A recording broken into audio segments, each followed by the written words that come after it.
말씀은 야고보서 5장입니다.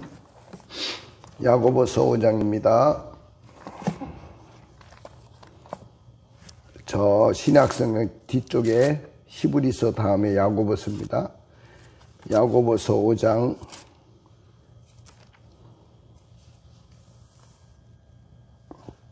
13절부터 18절까지 보겠습니다.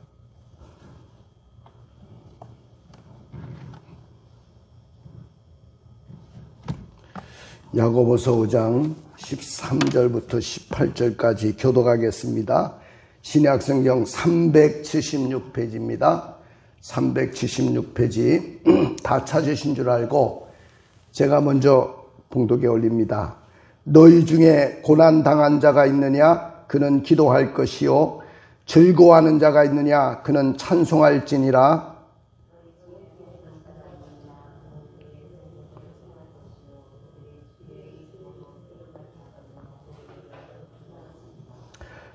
믿음의 기도는 병든 자를 구원하리니 주께서 그를 일으키시리라. 혹시 죄를 범하였을지라도 사하심을 받으리라.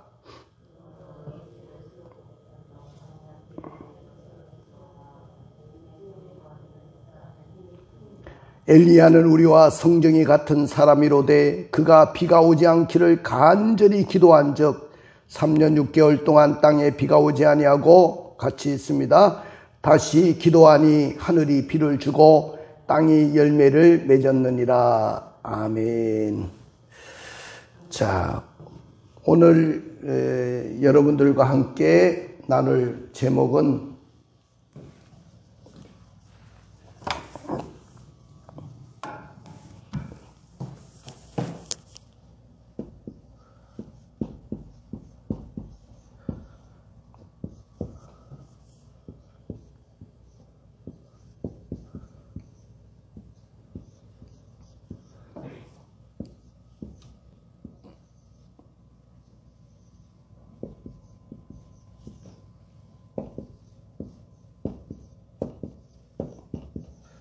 한번 따라해 봅시다. 하나님의 능력을 기도로 체험하라. 자, 오늘 하나님의 능력을 뭐로 체험하자고요? 우리는 하나님의 능력을 기도로 체험하는 오늘 이 밤이 되기를 주님의 이름으로 축원을 드립니다. 우리의 인생은요, 인생은 70이고 강건하면 80이라고 하는데 그 짧은 생애를 살아가면서도 우여곡절이 많고 고난의 연속이 바로 우리의 인생길입니다. 마치 바다에 가보면 파도가 넘실거리는데 쉬지 않고 넘실거리는 것처럼 우리의 인생에도 항상 많은 어려움과 고난이 있습니다. 어떤 사람은 지금도 병실에서 고생하고 있는 원치 않는 질병 때문에 고통을 당하는 성도들이 있습니다. 또 어떤 사람은 사업의 실패로 그냥 패배의식에 사로잡혀서 살아가는 사람도 있어요. 또 어떤 사람은 친구나 이웃으로부터 배신을 당하고 그냥 상처 속에, 그래서 평생을 고통 중에 정서적으로, 정신적으로 고통을 알아가면서 살아가는 그런 사람들도 많습니다. 또 가정에 부부 문제가 생겨가지고 가슴앓이하고 그 부부 문제가 해결되지 않아서 고통당하는 그런 사람들도 많습니다. 그리고 자녀를 기르다 보면은 자녀 문제가 또 우리에게 큰 문제가 됩니다. 자녀가 내가 생각하는 대로 자라주면 괜찮은데 자녀가 내 마음대로 내 뜻대로 안 되잖아요. 그래서 그 자녀 문제로 가슴앓이 하는 그런 사람들이 얼마나 많은지 모릅니다. 또 신앙인인 우리들도 교회를 다니고 믿음 생활하는 우리들에게도 고난이 없느냐? 우리에게도 고난이 많습니다. 우리에게도 어려움이 많습니다. 그래서 그 고난으로 인해서 우리는 얼마나 좌절하고 실망하고 낙심하고 절망하고 그렇게 살아가는지 모릅니다. 그런데 우리가 이 고난을 그렇게 당하지만은 그 고난의 원인을 잘 몰라요. 이 고난이 왜 나에게 왔는지, 왜 그 문제가 나에게 왔는지 그 원인을 우리가 다 알 수가 없습니다. 나중에 그 고난의 결과를 보고 나서야 하나님이 이 고난을 통해서도 하나님의 뜻이 있었구나. 이 고난 속에서도 하나님의 은혜가 있었구나. 고난 속에서도 하나님이 우리에게 주시려고 하는 그 사랑이 있었구나. 그걸 나중에야 우리가 깨닫게 되는 거죠. 근데 고난을 당하는 그 가정 속에는 그 고난이 내게 어떻게 왔는지 그 이유를 잘 몰라요. 그래서 우리가 너무나도 힘들어하는 거 아니겠습니까? 근데 여러분들, 우리가 믿는 하나님은 어떤 분입니까? 여러분들이 믿는 하나님은 어떤 하나님일까요? 그 하나님은요, 전지전능하신 하나님이셔요. 자, 전지하다는 말은 그 하나님은 모든 것을 다 알고 계시는 분이라는 거예요. 자, 하나님은 모든 것을 다 알고 계시니까 여러분들이 지금 당장 고통과 어려움 속에 있고 여러분들의 문제 그 모든 것을 하나님이 모르실 리가 없어요. 다 알고 계세요. 혹시 하나님이 나의 이 어려운 문제를 알고 계실까? 다 알고 계십니다. 왜? 전지하신 하나님이니까. 그 다음에 우리의 문제를 다 아실 뿐만 아니고 그 하나님은 전능하신 하나님이기 때문에 우리의 모든 아픔과 고난과 모든 문제를 다 해결하실 수 있는 능력이 있는 줄로 믿습니다. 우리에게는 그 문제를 해결할 힘이 없고 한계가 있지만은 하나님에게는 한계가 없어요. 그래서 하나님은 능치 못함이 없는 하나님, 불가능이 없는 하나님이신 줄로 믿습니다. 믿으십니까? 또 그 하나님은 우리 인간을 지으셨고 우리를 창조하시고 지금도 우리를 섭리하셔요. 섭리. 여러분들, 섭리한다는 말은 우리 인생을 이끌어 가시고 계시다는 거예요. 우리를 만드실 뿐만 아니고 우리를 지으셨을 뿐만 아니고 지금도 하나님은 우리를 섭리하시는데 그 섭리도 모든 세상 사람들이 있잖아요. 안 믿는 사람이나 믿는 사람이나 똑같이 섭리하시는 것을 뭐라고 하냐면 이걸 일반 섭리라고 합니다. 일반 섭리. 예를 들어서 불신자들에게도 똑같이 주시는 것이 많잖아요. 햇빛도 주고 공기도 주고 그들에게 살 수 있는 환경도 주고 이것은 일반적인 섭리예요.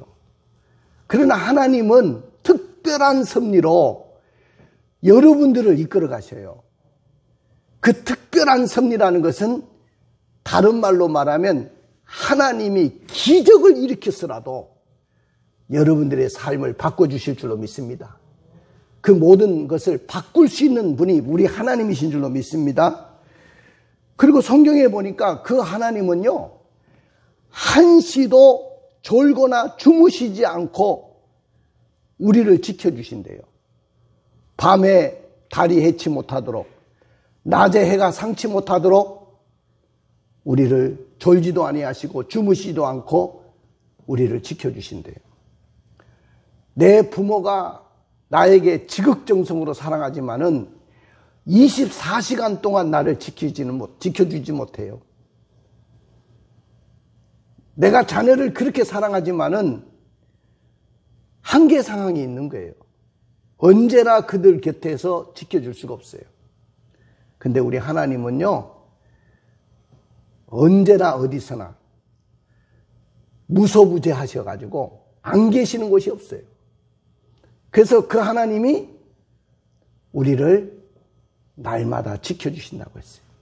졸지도 아니하시고 주무시지도 않고 나를 지켜주신다고 했습니다. 그래서 시편 121편 그 1절부터 3절에 보니까 시편 기자가 그렇게 이야기했잖아요. 내가 산을 향하여 눈을 들리라. 나의 도움이 어디서 올꼬. 내가 산을 들어서 바라보니까 나의 도움이 어디서 오는가. 그렇게 생각을 해봤는데 나의 도움이 천지를 지으신 여호와께로부터 온다는 것을 알았다는 거예요. 그 여호와는 너를 실족지 않게 하시고 너를 지키시는 자가 졸지도 아니하시리로다. 할렐루야. 오늘 하나님이 어떤 하나님이신 줄 이제 들으셨죠? 그리고 그 하나님은 좋으신 하나님이세요. 좋으신 하나님, 좋으신 하나님, 참 좋으신 나의 하나님. 믿으십니까? 저는 어릴 때 아버지가 없이 자랐잖아요. 늘 어머니는 곁에 계시고 어머니의 사랑은 지극정성이었는데 늘 저는 항상 마음의 상처가 뭐냐면은 왜 나에게는 아버지가 없을까? 아버지가 계시면 그 아버지가 나를 그냥 돌봐주실 건데 수시로 나를 도와줄 건데 왜 나에게는 아버지가 없을까? 근데 내가 아버지가 됐잖아.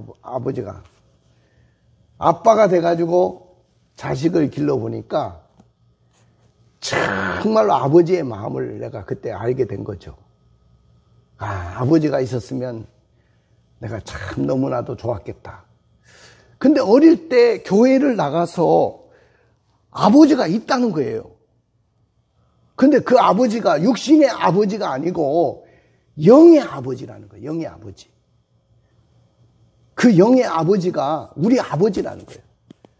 예수님이 제자들에게 기도를 가르쳐 주면서 하늘에 계신 우리 아버지요 이렇게 기도를 해라. 하늘에 계신 하나님이요 그렇게 하지 말고 하늘에 계신 아버지요 우리 아버지요 라고 기도해라고 그랬어요. 그때부터 나도 아버지가 생겼구나. 여러분들 자식이 필요한 것이 있으면 아버지에게 항상 구하잖아요. 그리고 필요한 것을 요구하잖아요. 당당하게 요구하고 또 아버지는 그 자식이 너무 사랑스럽기 때문에 무엇이든지 주고 싶잖아요. 이것이 아버지의 마음이잖아요. 우리 아버지가 바로 우리 하나님이신 줄로 믿습니다. 자, 그러면 이 연약한 인간에게 그 아버지이신 우리 하나님께서 주신 것이 뭘까요?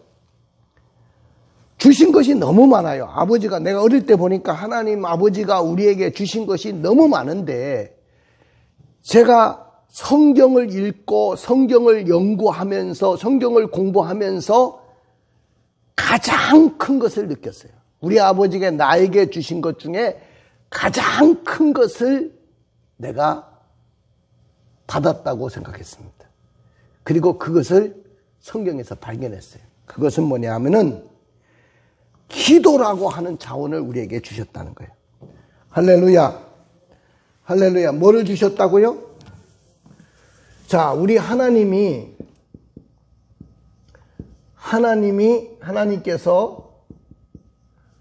우리에게 주신 것이 뭐냐?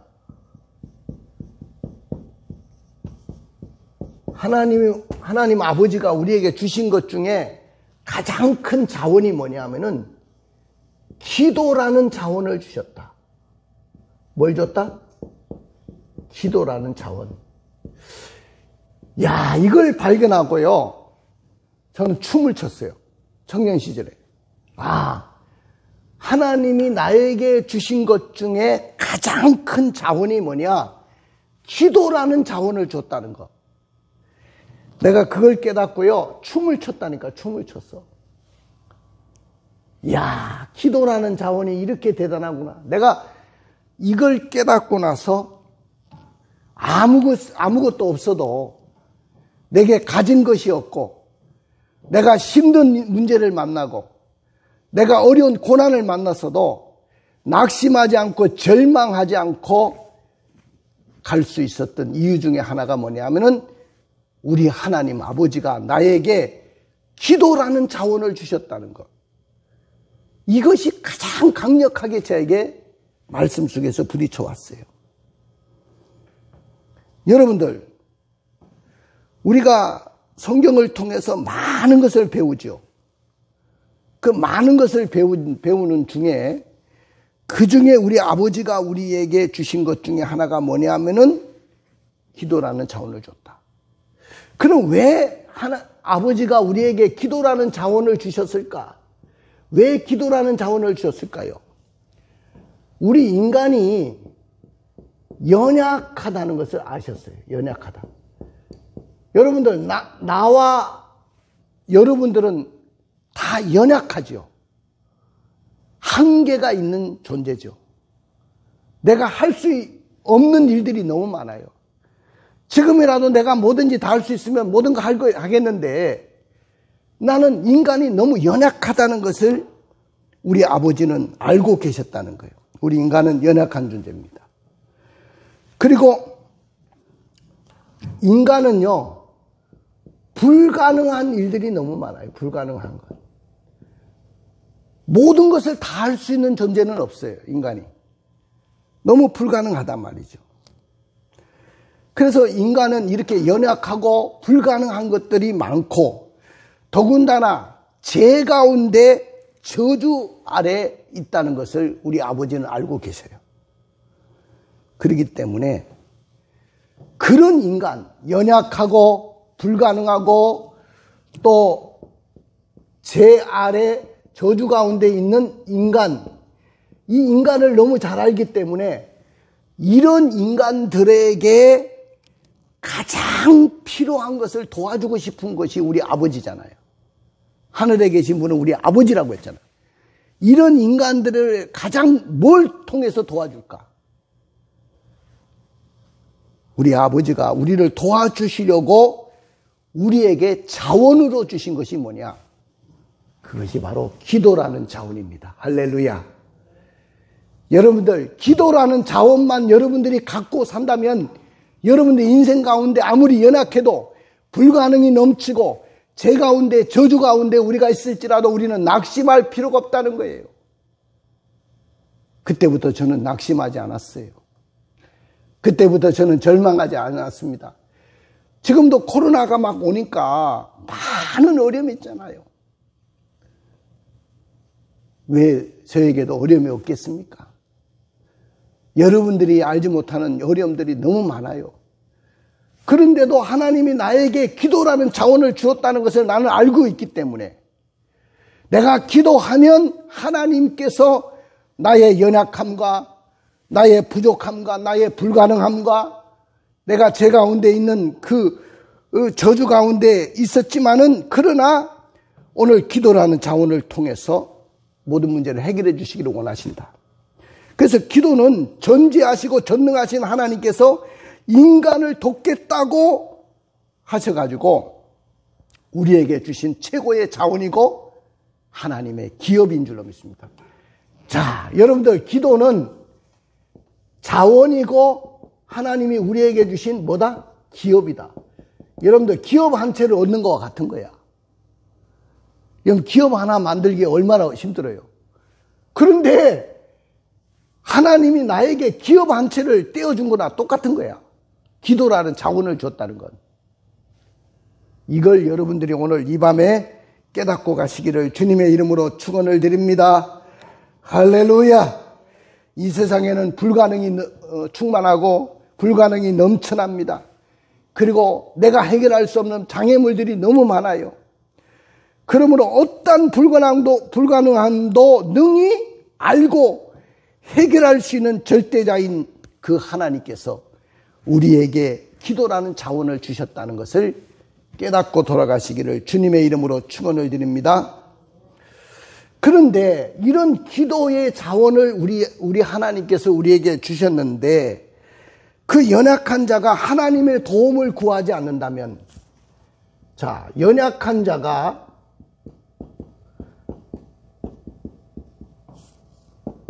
하나님의 도움을 구하지 않는다면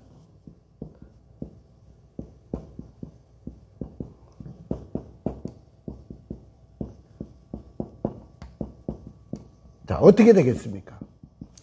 아까 이야기했잖아요. 인간은 연약한 존재고 불가능이 넘치는 존재고 우리가 예수 믿기 전엔 제 아래 저주 가운데 살던 우리들인데 그런 연약한 자가 하나님이 우리에게 기도라는 자원과 기도라는 기업을 주셨는데도 불구하고 우리가 하나님 앞에 그 도움을 구하지 않는다고 하면 어떻게 되겠어요?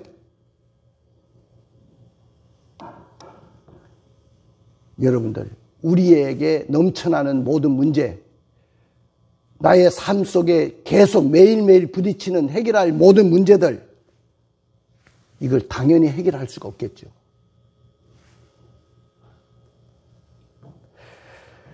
자, 그러면 연약한 자가 하나님의 도움을 구하지 않는데 이 도움을 구하지 않는 사람은 어떤 사람일까? 왜 도움을 구하지 못할까? 하나님을 알지 못하는 사람은 하나님 앞에 기도를 못합니다. 하나님을 알지 못하기 때문입니다. 여러분들은 다 하나님을 아는데도 기도하지 않는데 세상 사람들은 하나님을 알지도 못해요. 그러니까 어떻게 하나님 앞에 나와서 자기가 연약하고 부족하고 불가능하다고 문제가 있다고 하나님 앞에 기도하겠습니까? 그러면 여러분들 잘 들어보세요. 연약한 자가 하나님의 도움을 구하지 않는다고 한다면은 그 사람은 어떤 사람이냐? 하나님을 알지 못하는 자다. 그 다음에 두 번째는 연약한 자가 하나님 앞에 도움을 청하지 않는다. 기도라는 자원을 줬는데도 기도하지 않는다. 그러면 그 사람은 어떤 사람이냐? 교만한 자입니다. 어떤 사람이다? 교만한 자. 나는 여러분들이 교만한 자가 되지 않기를 원합니다. 여러분들 세상에 어떤 목사님이 기도하지 않는다고 교만하다는 말을 하는 목사가 있겠어요? 근데 오늘 내가 성경을 연구를 해보니까 연약한 자가 하나님의 도움을 구하지 않는다. 자기가 연약하고 문제가 넘쳐나는데도 기도를 하지 않는다. 그 사람은 교만한 사람이에요. 왜 교만한 사람이냐? 나는 하나님 없어도 살 수 없어. 살 수 있어. 난 기도하지 않아도 살 수 있어. 난요, 기도하지 않아도 자식 잘 키워낼 자신이 있고요. 나는 기도하지 않아도 나는요, 사업도 내 마음대로 잘 할 수 있고요. 나는 기도하지 않아도 내 마음대로 세상에서 잘 살 수 있습니다. 이거 교만 아닙니까? 교만한 자입니다. 교만한 자. 그 다음에 연약한 자가 하나님의 도움을 구하지 않는 자는 어떤 사람이냐? 이 사람은 하나님의 약속을 부인하는 자예요. 하나님의 약속을 부인하는 자다. 여러분들 이 말을 어려운지 모르겠지만은 성경에는 32,500가지의 약속이 있어요. 몇 가지? 32,500가지. 그러니까 수많은 약속들로 가득 차 있어요. 성경에는 32,500가지. 그런데 그 약속 중에 내가 하나만 붙들어도 그 약속 중에 하나만 내가 확실하게 믿고 기도해도 그 문제가 해결됩니다. 이번에 우리 다니엘 기도회를 통해서 김상숙 권사님이라는 분 간증 들으셨는지 모르겠지만은 김상숙 권사님 한번 유튜브에 쳐가지고 나중에 한번 들어보세요. 이분이 목사도 아니고 선교사도 아니고 일반 교회 권사님이세요. 근데 이분이 하는 일이 뭐냐 하면은 특수한 사역을 해요. 애국인 노동자들 있잖아요. 한국에. 또 다문화 가족들 있잖아요. 다문화 가족들. 애국인으로서 우리 한국 사람에게 시집 와가지고 어려움 중에 있는 사람들.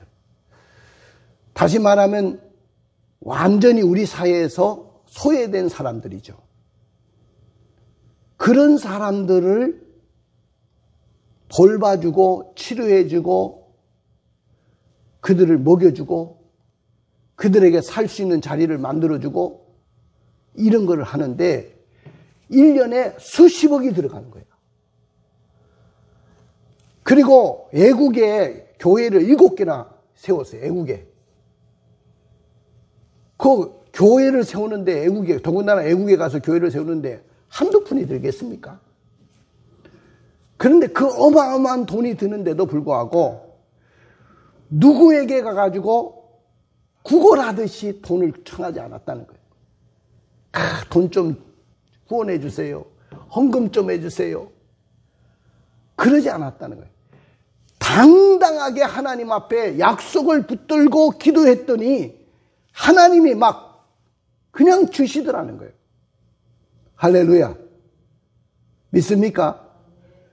그래서 한국의 조지 물러 목사라는 별명이 붙을 정도로 그분이 5만 번의 기도의 응답을 받았다는 조지 물러의 목사님의 책을 읽었는데 다른 사람이 발견하지 못한 것을 그분이 발견한 것이 뭐냐면은 성경을 수도 없이 읽다 보니까 성경 속에 수많은 약속이 있는데 조지 물러 목사님도 그 생에 5만 번의 기도의 응답 받았다는 그 이야기만 들었는데 그 5만 번의 기도의 응답을 어떻게 받았느냐? 그분이 성경을 너무너무 많이 읽고 성경을 너무 많이 알다 보니까 그 약속을 붙들고 기도했다는 거예요. 여러분 성경에는 32,500가지의 약속이 있는데 그 약속을 붙들고 기도하니까 고아들을 길러내고 그렇게 큰 일들을 감당했던 조지 물러 목사님에게 도전을 받고 이 김상숙 권사님도 그렇게 당당하게 사람에게 가서 굽신거리며 도와달라고 그러지 않았다는 거예요. 하나님 앞에 나왔어. 약속을 붙들고 기도했더니 하나님이 누구의 손길을 통해서라도 그 일을 하게 하시더라는 거예요. 할렐루야. 정말로 우리 목사님들이 그 도전 받아야 돼요. 그 김상수 권사님한테. 당당하게 얼마든지 우리가 하나님 앞에 약속을 붙들고 기도해서 얻을 수가 있는데 왜 기도하지 못하느냐 말이에요. 여러분들, 그러니까 기도라는 자원과 기업을 하나님이 주셨는데도 불구하고 기도하지 않는다? 그 사람은 어떤 사람이냐? 한마디로 말하면 하나님을 알지 못하는 사람이고 교만한 자고 하나님의 약속을 부인하는 자라. 그렇게 이야기할 수 있어요. 그런데 오늘 고난당한 자와 병든 자의 자세는 어떤 자세를 가지고 기도해야 되느냐? 자, 여러분들 잘 들어야 돼요. 고난당한 자와 병든 자는 어떤 자세를 가지고 기도해야 되느냐? 여러분들 성경에 오늘 보면은 고난당한 자와 병든 자에 대한 이야기를 하고 있어요. 우리가 인생길을 걸어가다 보면 두 가지죠. 고난과 질병. 이것이 우리 인생길에 계속 일어나는 일들이에요. 그러면 이 고난당한 자와 병든 자는 어떤 기도의 자세를 갖고 기도해야 되느냐? 고난당한 자는 어떻게 하라고 했냐? 13절을 읽어볼까요? 13절입니다. 시작. 너희 중에 고난당한 자가 있느냐? 그는 기도할 것이요. 즐거워하는 자가 있느냐? 그는 찬송할지니라. 고난당하는 자는 뭐라고 했어요? 뭐 하라고 했어요? 기도해라. 자, 오늘부터 여러분들 고난당한 자는 기도할 수 있기를 주님의 이름으로 축원을 드립니다. 할렐루야. 그 다음에 14절에 병든 자가 있느냐? 너희들 중에 병든 자가 있느냐? 병든 자는 어떻게 하라고 했는가 봅시다. 14절 시작. 너희 중에 병든 자가 있느냐?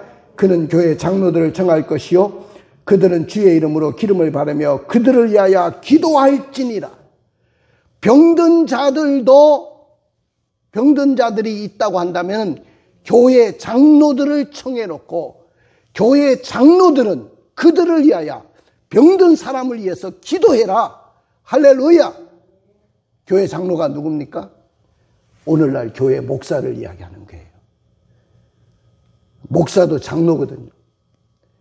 목사님을 청하고 그 목사는 청함을 받았으면 병든 자를 위해서 기도하라는 거예요. 그러니까 고난당한 자든지 병든 자는 뭐 해라? 한마디로 기도해라. 따라해 봅시다. 기도해라. 기도 좀 합시다. 할렐루야. 고난당한 자와 병든 자는 뭐 하라? 기도해라. 이거 약속이에요. 약속이요. 약속. 아까 얘기했잖아요. 32,500가지의 약속이 있다고 하잖아요. 이것도 너희들 중에 병든 자가 있냐? 너희 중에 고난당한 자가 있냐? 기도 좀 하거라. 기도를 하거라. 그 말이에요. 기도해라.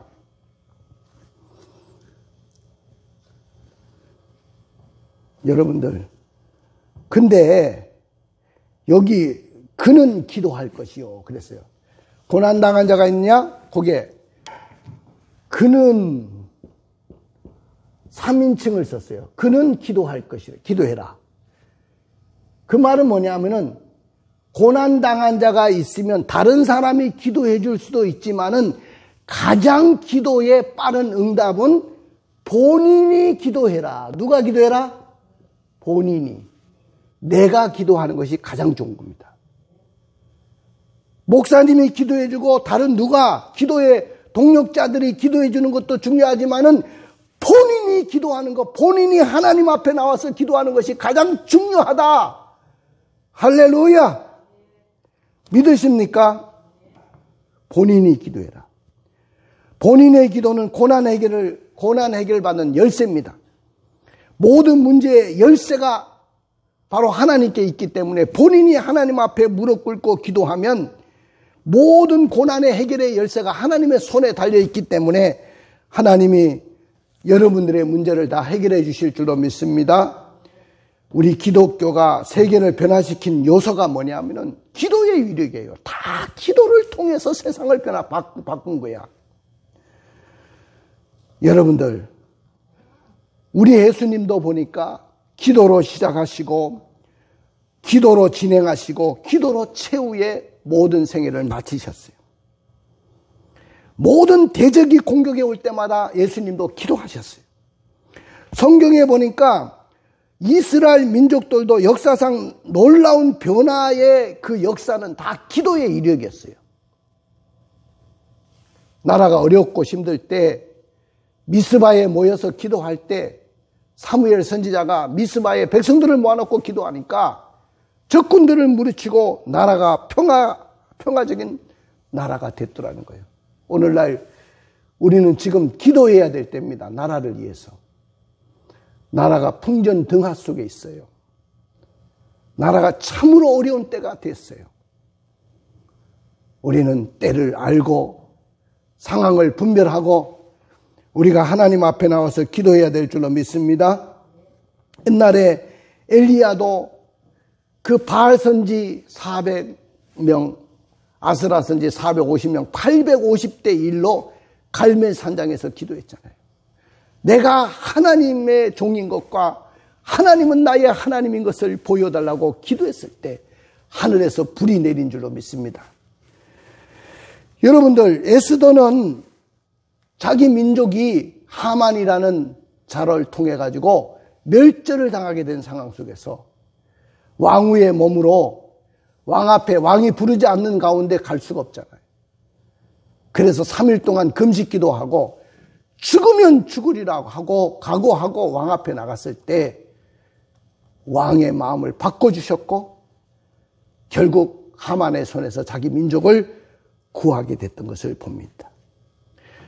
시편 50편 15절에 보니까 환난 날에 나를 부르라 내가 너를 건지리라. 할렐루야. 여러분들, 그 다음에 고난당한 자는 그는 기도해라. 본인이 기도하고 병든 자는 교회 장로를 청해서 그 교회 장로는 또 병든 자를 위해서 기도해라. 그렇게 이야기했는데 그러면 고난이 없는 즐거운 사람들은 어떻게 해라 했냐? 즐거운 사람은 뭐 하라 했냐? 여기 보니까 찬송 부르라고 그래서 찬송. 자, 13절 하반절 읽어볼까요? 시작. 즐거워하는 자가 있느냐? 그는 찬송할지니라. 내가 뭐 기도 제목이, 기도할 것이 없고, 고난도 없고, 병도 없고, 건강하면 찬송이라도 교회 와서 많이 부르세요. 할렐루야. 네? 주 안에 있는 나에게 딴 근심이 있으랴. 십자가 밑에 나와서 제 짐을 풀었네. 할렐루야. 찬송이라도 고난이 없거든, 건강하거든, 찬송을 불러라. 여러분들, 우리 인생은요, 고난과 행복과 이것이 교차하는 거예요. 고난당한 자는 기도해라. 행복한 사람은 찬송을 불러라. 이것이 성경에서 이야기하는 겁니다. 근데 이 병든 자는 아까 교회 장로를 청해라 그랬죠. 장로. 이 장로님은 오늘날 목사님을 이야기한다. 장로는 목사님을 청해서 기도받고, 그 다음에 여러분들 여기 봐. 15절을 읽어봐. 15절. 또 어떤 기도를 해야 되냐. 병든 사람은. 시작. 믿음의 기도는 병든 자를 구원하리니 주께서 그를 일으키시라. 믿음의 기도를 해라. 여러분들, 기도도 다 같은 기도가 아니에요. 어떤 사람은 믿음 없이 기도하는 기도는 응답을 될 수가 없어. 믿음의 기도를 해야 됩니다. 믿음의 기도. 나는 여러분들이 믿음의 기도가 있기를 원합니다. 믿음의 기도는 뭐요? 병든 자를 구원하리니 주께서 그를 일으키시리라. 그 다음에 16절에는 어떻게 기도하라 그러냐. 너희 죄를 서로 고백하고, 죄를 서로 고백해라. 죄를 서로 고백하고 기도해라. 여러분들, 죄가 있는 곳에는 역사하지 않잖아요. 그래서 하나님 앞에 서로 죄를 고하고, 하나님, 우리가 혹시 잘못한 것이 있으면 용서해 주세요 하고 기도하라는 거예요. 그럴 때 역사가 일어난다는 거예요. 믿습니까? 그 다음에 네 번째는 뭐를 위해서, 병든 자는 뭐를 위해서 기도하라? 병 낫기를 위해서 기도해라. 여러분들, 당연히죠. 당연히. 병든 사람이 뭐를 위해서 기도하겠어요? 병 낫기를 위해서 기도해라. 그 줄을 쳐놔야죠. 병 낫기를 위하여. 병이 낫기를 위해서 서로 기도해라. 그런데 문제는 왜 병 낫기를 위해서 기도하라고 했냐? 병든 사람이 기도하지 않는다는 거예요. 내가 너무너무 힘들면 기도할 힘도 없단 말이죠. 근데 병든 사람일수록 더 하나님께 기도해야 돼요. 여러분, 히스기야 왕이 너는 죽고 살지 못한다. 네 집에 유언 좀 하고 죽어라. 그랬을 때 뭐라고 했습니까? 히스기야가 얼굴을 벽에 대고, 하나님, 지난날에 내가 하나님 뜻대로 사는 것 좀 기억해 주시고 나의 생명을 좀 연장시켜 주십시오. 막 눈물로 통곡하니까 당장 데려가려고 했다가 당장 선지자를 다시 불러와가지고 15년의 생명을 연장시켜 주잖아요. 여러분들, 내가 병이 들었어도 눈물로 기도하면 그 병이 치료받을 줄로 믿습니다. 할렐루야. 그러면서 엘리야의 하나의 신뢰를 들었습니다. 야, 구약의 엘리야라는 선지자 너 알고 있지? 그 엘리야는 우리와 성정이 똑같은 사람이었는데, 성정이 똑같다는 말은 우리하고 똑같은 사람이다. 그 사람이요, 기분 좋을 때는 막 불의 사자가 됐다가도 어떨 때는 노뎀나무 밑에서 차라리 나를 죽여주세요 하고 우울증에 빠졌던 사람이다. 우리와 똑같은 사람이야. 그렇게 연약한 인간이었어. 그런데 그가 비 오지 않기를 간절히 기도하니까 얼굴이 무릎 속에 들어가는 7번의 기도를 하고 난 후에 비를 내리고, 또 그가 기도했을 때 하늘문이 닫혀서 우로가 내리지 않았다. 할렐루야. 그렇기 때문에 오늘 이 엘리야처럼 너희가 기도하면 그런 역사가 일어난다는 거예요. 그래서 오늘 결론적으로 말씀드릴게요. 제목이 뭐라고요? 하나님의 능력을 기도로 체험하자. 제목이 얼마나 좋아. 다시 한번 읽어봅시다. 시작. 하나님의 능력을 기도로 체험하자. 자, 하나님 우리에게 주신 것이 있다고 했어요. 뭘 줬다고 했어요? 다른 거 준 거 많은데 준 것 중에 가장 중요한 것이 뭐냐면 기도라는 자원을 주셨다는 거예요. 기도라는 자원. 할렐루야. 왜? 인간이 연약하다는 것을 알고 있고 인간에게는 불가능하다는 것을 알고 있고 또 우리가 예수 믿기 전에는 죄 아래, 저주 아래에 있다는 것을 우리를 알기 때문에 하나님은 우리 인간에게 기도라는 자원과 기업을 줬다는 거예요. 기업. 근데 그런 연약한 자가 하나님의 도움을 구하지 않는다면 그 사람은 어떤 사람이냐? 하나님 알지 못하는 사람이든지 아니면은 지 혼자 살아도 되겠다고 하는 교만한 사람이라든지 아니면 하나님의 약속을 믿지 못하는 사람이라든지 그러지 않겠어요? 그러니까 오늘 고난당한 자와 병든 자는 고난당한 자는 그는 기도해라. 본인이 기도해라. 그것이 가장 큰 강력한 힘이 있다. 그 다음 병든 자는 장로를 청하여 기도하고 그는 병든 사람을 위해서 기도해라. 믿음의 기도를 해라. 죄를 서로 고백하면서 기도해라. 그리고 무엇보다도 병 낫기를 위해서 기도해라.